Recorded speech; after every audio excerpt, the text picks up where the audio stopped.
Bonjour Jean-Guy, la rencontre contre Pontarlier a scellé la fin du parcours en Coupe de France cette saison. Quels sont les enseignements à tirer de cette rencontre et de ce parcours? Au-delà des enseignements, c'est une grosse déception pour tout le monde, pour nous d'abord et le club et les passionnés du club parce qu'on peut se faire éliminer mais on doit sortir avec les honneurs dans ce genre de match et ça n'a pas été le cas notamment sur notre première mi-temps, donc une grosse déception. Moi je ne m'attendais pas personnellement après le match de Mâcon à ce genre de comportement et d'attitude en première période où on a déjoué, on prend ce but qui nous perturbe. Quand on est mené au score, ça pose problématique, mais deuxième mi-temps, bon, on a eu la possession sans avoir trop d'occasions. Encore une fois, je ne sais pas si le gardien adverse est un bon gardien ou pas, mais on ne l'a pas assez sollicité. Alors on a eu des temps forts, hein, forcément, et au moins une réaction, mais malheureusement, ce petit but qui nous aurait permis éventuellement d'aller au pénalty.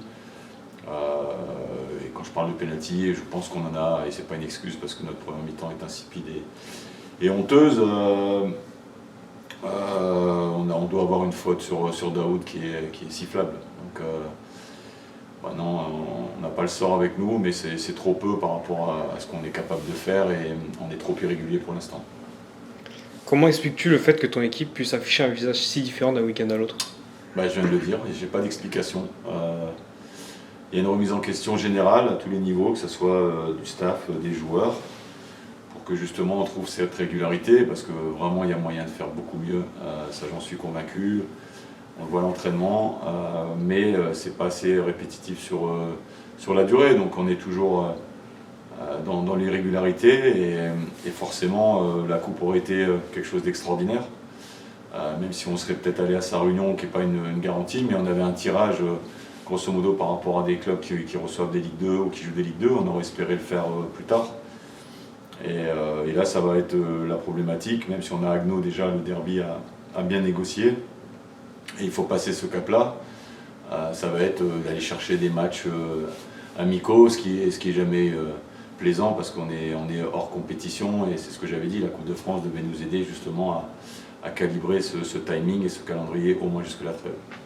Justement, tu nous en as parlé assez souvent de l'importance de garder du rythme en jouant toutes les semaines avec la Coupe de France, donc vous allez chercher des matchs amicaux pour pallier au manque de matchs. Garder le rythme, mais on sait très bien que ce genre de match ne relève pas le niveau parce que forcément il y a un adversaire qui a été éliminé, donc qui veut aussi se préparer, mais il faudra trouver les conditions mentales et dans le jeu justement pour qu'on reste dans ce rythme que j'ai demandé.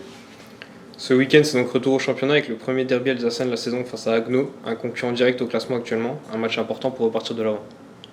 Ouais, je dirais que le seul point positif, même si c'est pas forcément le bon adjectif, c'est que là on va s'occuper de notre championnat.